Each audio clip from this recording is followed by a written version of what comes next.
ये production and operation management series की next video है कैपेसिटी प्लानिंग।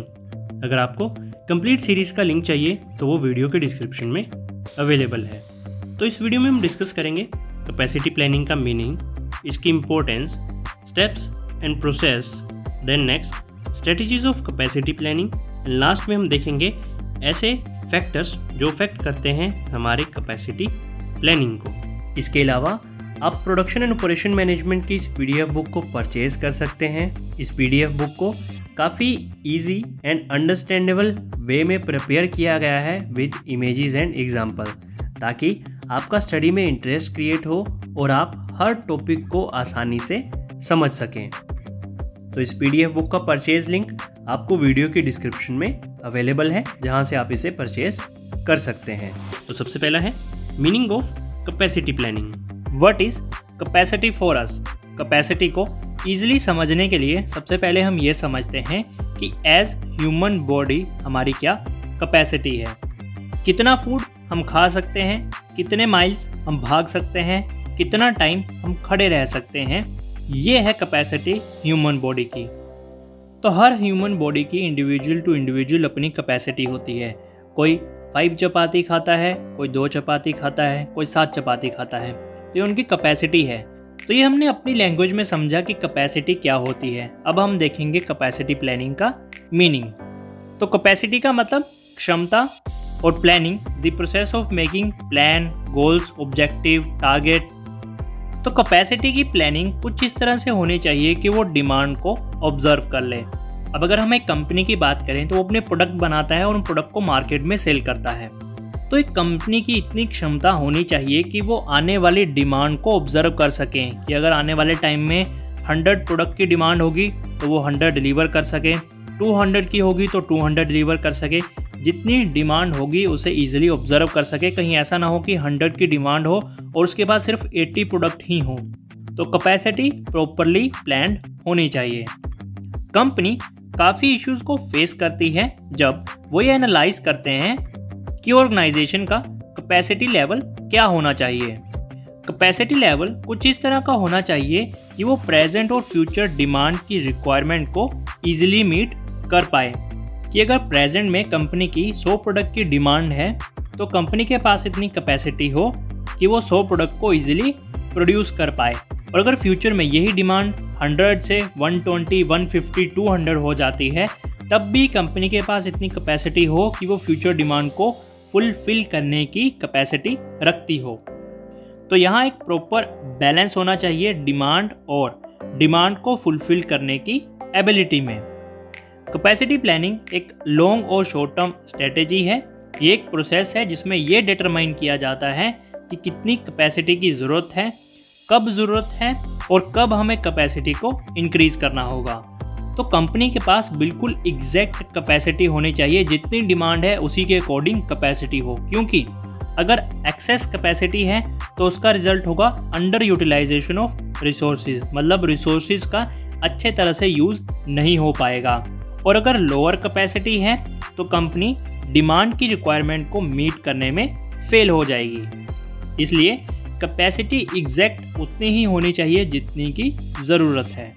इसकी एक एग्जांपल देखते हैं। सीमेंट जिसे यूज़ किया जाता है कंस्ट्रक्शन एक्टिविटीज़ के लिए की डिमांड डिपेंड करती है इकोनॉमी की सिचुएशन पर।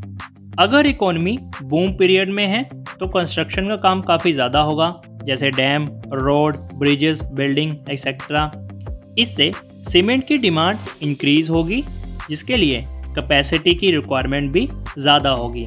लेकिन रिसेशन में सीमेंट की कम डिमांड होगी तो कंपनी डिमांड को लेस कैपेसिटी के साथ भी कवर कर सकती है। देन नेक्स्ट है importance of capacity planning. Capacity planning में हम इन 5 इम्पोर्टेंस को डिस्कस करेंगे। सबसे पहला है ability to meet future demand. Capacity planning में शामिल है डिमांड को फोरकास्ट करना, जो कि नियर फ्यूचर में अराइज हो सकती है। अगर कंपनी इस सिचुएशन में है कि वो फ्यूचर डिमांड को मीट कर सकती है तो ये एक एडवांटेज प्रोवाइड करता है कंपनी को।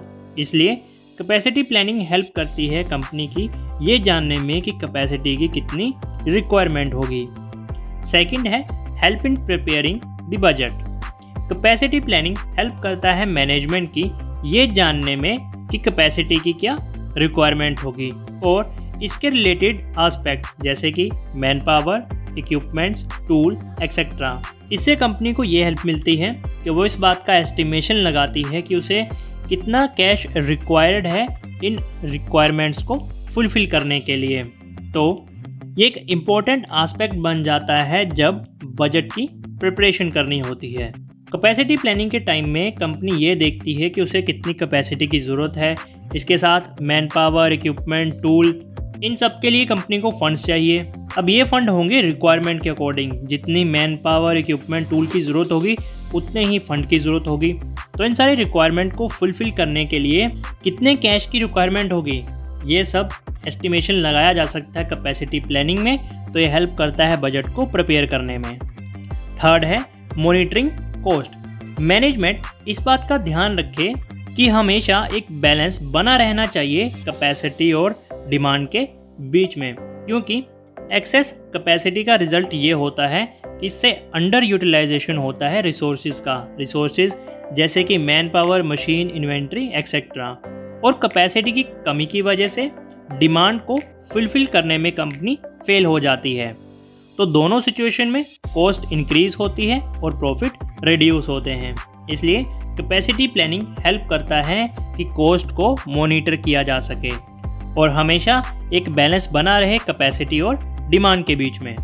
फोर्थ है कॉम्पिटिटिव एडवांटेज। कैपेसिटी प्लानिंग का डिसीजन हेल्प करता है कंपनी की कंपटीशन को बीट करने में। अगर कंपनी के पास प्रॉपर कैपेसिटी है करंट और फ्यूचर रिक्वायरमेंट्स को मीट करने की, तो ये मार्केट डिमांड को सेटिस्फाई करेगा। सर्विस की क्वालिटी और स्पीड भी कॉम्पिटिटिव एडवांटेज प्रोवाइड करता है। तो अगर कंपनी करंट और फ्यूचर डिमांड की रिक्वायरमेंट्स के अकॉर्डिंग अपनी कैपेसिटी प्लानिंग कर रही है, तो मार्केट हमेशा उसकी सर्विसेज से सेटिस्फाई रहेगा, जो कि उसके कंपटीटर के मुकाबले उसे एक एडवांटेज प्रोवाइड करेगा। फिफ्थ और लास्ट है इम्पैक्ट इन लॉन्ग रन। एक अच्छी कैपेसिटी प्लानिंग हेल्प करती है ऑर्गेनाइजेशन की सर्वाइव करने में लॉन्ग रन के लिए। ये कंपनी को कॉन्फिडेंट बनाती है। एक प्रॉपर कैपेसिटी प्लानिंग कंपनी को कंफर्टेबल बनाती है कंपेयर जब उसके पास एक्सेस या कम कैपेसिटी हो। ये इंश्योर करता है कि कंपनी अपनी जॉब को स्मूथ मैनर में परफॉर्म कर सकती है। तो ये थी कैपेसिटी प्लानिंग की 5 इम्पोर्टेंस। फ्यूचर डिमांड को मीट करने में हेल्प करती है, बजट को प्रिपेयर करती है, कॉस्ट को अच्छे से मॉनिटर किया जा सकता है, कंपटीटर के मुकाबले एडवांटेज प्रोवाइड करता है और लॉन्ग रन में एक अच्छा इम्पैक्ट डालता है। इम्पोर्टेंस के बाद हमारा नेक्स्ट टॉपिक है स्टेप्स और process in capacity planning. Capacity planning के लिए एक कंपनी को इन 5 स्टेप्स से गो थ्रू होना पड़ता है। सबसे पहला स्टेप है assessment of existing capacity.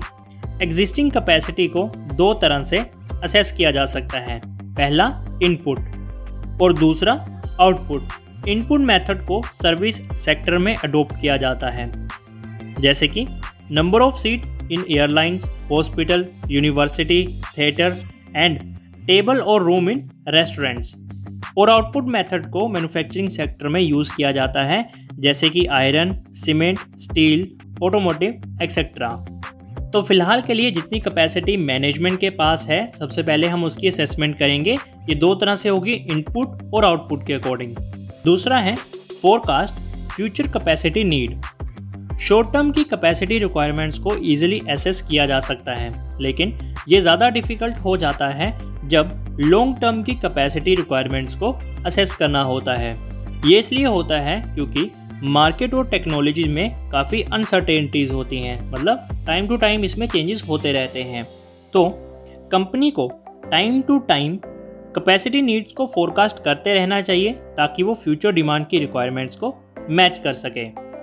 Example के लिए, अगर मौसम साल दर साल गर्म हो रहा है, इसका मतलब फ़ैन और एसी की डिमांड ज़्यादा होगी, तो कंपनी को कैपेसिटी इसी के अकॉर्डिंग प्लान करनी चाहिए।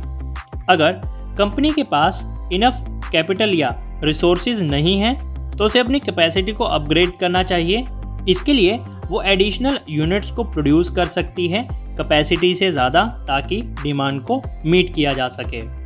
तो ये एक एग्जाम्पल था जिसमें कंपनी ने अपनी फ्यूचर डिमांड को फोरकास्ट करते हुए अपनी कैपेसिटी को इंक्रीज किया। तीसरा है आइडेंटिफाइंग अल्टरनेटिव। अगर एग्जिस्टिंग कैपेसिटी में कमी है कि वो फोरकास्ट डिमांड कैपेसिटी को मीट नहीं कर सकती है तो एक्सपेंशन ज़रूरी हो जाता है डिमांड की शॉर्टेज को फुलफिल करने के लिए। इसे कई तरह से किया जा सकता है। कंपनी एडिशनल शिफ्ट स्टार्ट कर सकती है, ज़्यादा वर्कफोर्स हायर कर सकती है, और ज़्यादा मशीनरी इंस्टॉल कर सकती है, नया प्लांट इंस्टॉल कर सकती है, रिप्लेस कर सकती है ओल्ड मशीन को एडवांस मशीन के साथ। इन 3 स्टेप्स की एक बार रिवीजन करते हैं। सबसे पहले हमने देखा कि एग्जिस्टिंग कैपेसिटी कितनी है, देन फ्यूचर में कितनी कैपेसिटी की ज़रूरत हो सकती है, क्या क्या अल्टरनेटिव हो सकते हैं जिससे हम कैपेसिटी को फुलफिल कर सकते हैं। फोर्थ है इवैल्यूएशन ऑफ अल्टरनेटिव। जैसा कि हमने पिछले पॉइंट में डिस्कस किया, वेरियस अल्टरनेटिव हैं जिसके थ्रू कंपनी अपनी कैपेसिटी को एक्सपेंड कर सकती है और फ्यूचर डिमांड को फुलफिल कर सकती है। अब नेक्स्ट टास्क है मैनेजमेंट का इन सारे अल्टरनेटिव्स को इवैल्यूएट करके उनमें से बेस्ट सेलेक्ट करने का। इसके लिए कंपनी डिफरेंट डिपार्टमेंट्स की सजेशन भी ले सकती है। फिफ्थ और लास्ट है selection of most suitable alternative. ये लास्ट स्टेप है कैपेसिटी प्लानिंग का। कंपनी सारे अल्टरनेटिव्स में से बेस्ट को सिलेक्ट करती है। सिलेक्शन के बाद नेक्स्ट काम होता है इसे एडुकेट टाइम पर इम्प्लीमेंट करने का। ये वो स्टेप नहीं है जहां मैनेजमेंट आकर रुक जाती है। सक्सेसफुली इम्प्लीमेंटेशन के बाद ऑर्गेनाइजेशन को इसे टाइमली रिव्यू करना पड़ता है कि कहीं कोई चेंजेस करने की ज़रूरत तो नहीं है। तो सबसे पहले एग्जिस्टिंग कैपेसिटी देखी कितनी है, फ्यूचर में कितनी कैपेसिटी की ज़रूरत हो सकती है ये देखा, फिर हमने अल्टरनेटिव देखे कि हम कैसे कैपेसिटी को इंक्रीज़ कर सकते हैं। देन हमने उन सारे अल्टरनेटिव्स का इवैल्यूएशन किया, उसमें से जो भी सूटेबल अल्टरनेटिव था उसे हमने सिलेक्ट किया। सिलेक्शन की इस प्रोसेस में हमने उसे इम्प्लीमेंट किया और उसे रिव्यू किया ताकि अगर उसमें किसी भी तरह के चेंजेस की रिक्वायरमेंट है तो उन्हें किया जा सके। देन नेक्स्ट है strategies of capacity planning. Capacity planning में हम इन 2 स्ट्रेटजीज के बारे में बात करेंगे, शॉर्ट टर्म और लॉन्ग टर्म। सबसे पहले जानते हैं शॉर्ट टर्म कैपेसिटी स्ट्रेटजीज के बारे में। शॉर्ट टर्म कैपेसिटी कवर करती है शॉर्टर टाइम स्पैन को, नॉर्मली 1 साल तक के लिए। शॉर्ट टर्म स्ट्रेटजी का अल्टीमेट एम होता है डायनेमिक इकोनॉमिक चेंजेस की वजह से डिमांड में आए सडन चेंजेस को मीट करना। मतलब जो भी इकोनॉमी के अंदर चेंजेस होते रहते हैं टाइम टू टाइम, उसकी वजह से डिमांड पर जो चेंजेस आ रहे हैं, कभी डिमांड कम होती है कभी ज़्यादा होती है, उसकी रिक्वायरमेंट्स को मीट करना। इसमें इन्वॉल्व है डे टू डे प्लानिंग और ये चूज़ करना कि बेस्ट वे कौन सा होगा कैपेसिटी को इंक्रीज़ करने का। तो शॉर्ट टर्म कैपेसिटी में हम 1 साल के अंदर अंदर जितने भी चेंजेस होते हैं छोटे मोटे, उनके लिए स्ट्रेटजीज बनाते हैं। शॉर्ट टर्म कैपेसिटी प्लानिंग में शामिल हैं ओवर टाइम काम करना डिमांड को मीट करने के लिए, वर्कफोर्स को ट्रांसफ़र करना एक काम से दूसरे काम में या एक डिपार्टमेंट से दूसरे डिपार्टमेंट में उनके स्किल्स या नॉलेज के अकॉर्डिंग, प्रोडक्शन के सीक्वेंस में चेंजेस करना, इन्वेंट्री चेंज करना, हायर करना ज़्यादा वर्कफोर्स को शॉर्टर टाइम के लिए, अपग्रेड करना करंट मशीन में। तो ये कुछ स्ट्रेटजीज हैं जो कि कंपनी शॉर्ट टर्म में अडोप्ट कर सकती है। सेकंड है लॉन्ग टर्म कैपेसिटी स्ट्रेटजीज। इस स्ट्रेटजीज में शामिल है 1 साल से ज़्यादा के टाइम फ्रेम के लिए स्ट्रेटजीज बनाना। इसमें रिक्वायर्ड है टॉप लेवल मैनेजमेंट की सजेशंस और अप्रूवल। एक्सटर्नल इन्वायरमेंट कंडीशन जैसे कि economic, political, technology, social condition etcetera, ये अफेक्ट करते हैं लॉन्ग टर्म कैपेसिटी प्लानिंग के डिसीजन को। मैनेजर सबसे पहले इवैल्यूएट करे नंबर ऑफ फैक्टर को जब वो लॉन्ग टर्म कैपेसिटी प्लानिंग करें। कुछ फैक्टर जैसे कि फ्यूचर ग्रोथ के लिए फंड की availability, action taken by competing firm, जो भी उसके कंपटीटर हैं उन्होंने क्या क्या एक्शंस लिए हैं, उनके आने वाले टाइम में क्या क्या स्ट्रेटजीज हैं, इनोवेशन की रिक्वायरमेंट टेक्नोलॉजी या प्रोसेस में, एस्टिमेट करना डिमांड को जो इंक्रीज हो सकती है फ्यूचर टाइम में। तो ये थी कैपेसिटी प्लानिंग की शॉर्ट टर्म और लॉन्ग टर्म स्ट्रेटजीज। देन इस वीडियो का लास्ट टॉपिक है factor affecting capacity planning. Factor affecting capacity planning में हम ये देखेंगे कि कौन से ऐसे फैक्टर हैं जो अफेक्ट करते हैं हमारे कैपेसिटी प्लानिंग के डिसीजन को। मान लीजिए आपने डिसीजन लिया कि आज आपको मार्केट जाना है, लेकिन बारिश की वजह से आप मार्केट नहीं जा पाए, तो कौन से फैक्टर ने आपका मार्केट जाने का डिसीजन अफेक्ट किया? बारिश ने। इसी तरह जब कंपनी कैपेसिटी प्लानिंग का डिसीजन लेती है तब ऐसे कौन से फैक्टर होते हैं जो उस डिसीजन को अफेक्ट करते हैं? तो इसमें हम ये 6 फैक्टर्स कवर करने वाले हैं। सबसे पहला है लेवल ऑफ डिमांड। यहाँ एक डायरेक्ट लिंक है डिमांड और कैपेसिटी के बीच में। अगर डिमांड ज़्यादा होती है तो कंपनी को कैपेसिटी इंक्रीज करनी पड़ती है। अगर डिमांड कम होती है तो कंपनी को लेस कैपेसिटी की रिक्वायरमेंट होती है। इसलिए कंपनी को डिमांड और कैपेसिटी के बीच में एक बैलेंस क्रिएट करके रखना होता है। लेकिन फ्यूचर डिमांड की एस्टिमेशन लगाना कंपनी के लिए एक चैलेंजिंग टास्क होता है। सेकंड है availability of fund. Her company ये एस्टिमेशन लगाती है कि नेक्स्ट ईयर में उसके प्रोडक्ट की डिमांड 25% से इंक्रीज होगी, तो ऑर्गेनाइजेशन को नई मशीनरी इंस्टॉल करने की ज़रूरत पड़ती है फ्यूचर डिमांड को मीट करने के लिए। या फिर इसके अल्टरनेटिवली वो ओवरशिफ्ट भी लगा सकती है, नई लेबर या वर्कर को हायर कर सकती है ताकि रोटेशनल शिफ्ट में काम किया जा सके। लेकिन अगर मैनेजमेंट के पास प्रॉपर फंड्स नहीं है प्लांट की कैपेसिटी को एक्सपेंड करने के लिए, तो कंपनी इस अपॉर्चुनिटी को लूज़ कर सकती है। तो कंपनी के पास फंड की अवेलेबिलिटी होना बहुत ज़रूरी है। तीसरा है ह्यूमन फैक्टर। ह्यूमन फैक्टर में कौन कौन से की पॉइंट्स इंक्लूड हैं? सबसे पहला है ट्रेनिंग, जो कंपनी की तरफ से दी जाती है उनके एम्प्लॉय को। सेकंड, एक्सपीरियंस, जो कि रिक्वायर्ड है एम्प्लॉय के लिए किसी जॉब को परफॉर्म करने के लिए। थर्ड, एम्प्लॉय की मोटिवेशन। फोर्थ, मैनेजर का leadership style. Fifth, rate of absentees. तो ये ह्यूमन फैक्टर के कुछ पॉइंट्स हैं जो कि कैपेसिटी प्लानिंग को अफेक्ट करते हैं। फोर्थ है एक्सटर्नल फैक्टर। एक्सटर्नल फैक्टर में इंक्लूड है level of competition, pollution control regulations, safety requirements, technical changes. ये सारे फैक्टर अनकंट्रोलेबल होते हैं कंपनी के द्वारा, मतलब कंपनी का इन पे कोई भी कंट्रोल नहीं होता है। अब कंपटीशन कितना भी ज़्यादा हो सकता है, उस पर कंपनी का कोई कंट्रोल नहीं है। रेगुलेशंस वो उसे मानने ही पड़ेंगे, चाहे वो उसके फेवर में हो या ना हो। सेफ्टी रिक्वायरमेंट्स उसे मेंटेन करके रखनी पड़ेंगी। टेक्नोलॉजीज़ में जो टाइम से टाइम चेंजेस आते रहते हैं, न्यू इनोवेशंस होती रहती हैं, ये भी उसे टफ चैलेंज दे सकते हैं। तो ये कंपनी की तरफ से अनकंट्रोलेबल होते हैं। फिफ्थ है साइज़ ऑफ फैसिलिटी। फैसिलिटी के बारे में हम पिछली वीडियोस में कवर कर चुके हैं, तो ये सारी सीरीज़ आपस में लिंक करती हैं, तो आप सारे टॉपिक को अच्छे से कवर करें ताकि आप हर कंसेप्ट को अच्छे से समझ सकें। फैसिलिटी का साइज़ एक दूसरा फैक्टर है जो अफेक्ट करता है कैपेसिटी को। अगर फैसिलिटी का साइज़ स्मॉल है रिक्वायरमेंट के मुकाबले, तो कंपनी फ्यूचर में और मशीन्स को इंस्टॉल नहीं कर पाएगी, क्योंकि इससे मैन और मटेरियल की मूवमेंट काफ़ी डिफ़िकल्ट हो जाएगी। अगर फैसिलिटी का साइज़ ज़्यादा बड़ा है तो कंपनी को वेयर एंड टेयर में ज़्यादा कॉस्ट लगानी पड़ेगी। तो दोनों ही केसेस में रिस्क है। फैसिलिटी का साइज़ इस अकॉर्डिंग होना चाहिए कि वो प्रेजेंट और फ्यूचर की नीड्स को फुलफिल कर सके। सिक्स्थ और लास्ट है ऑपरेशनल फैक्टर।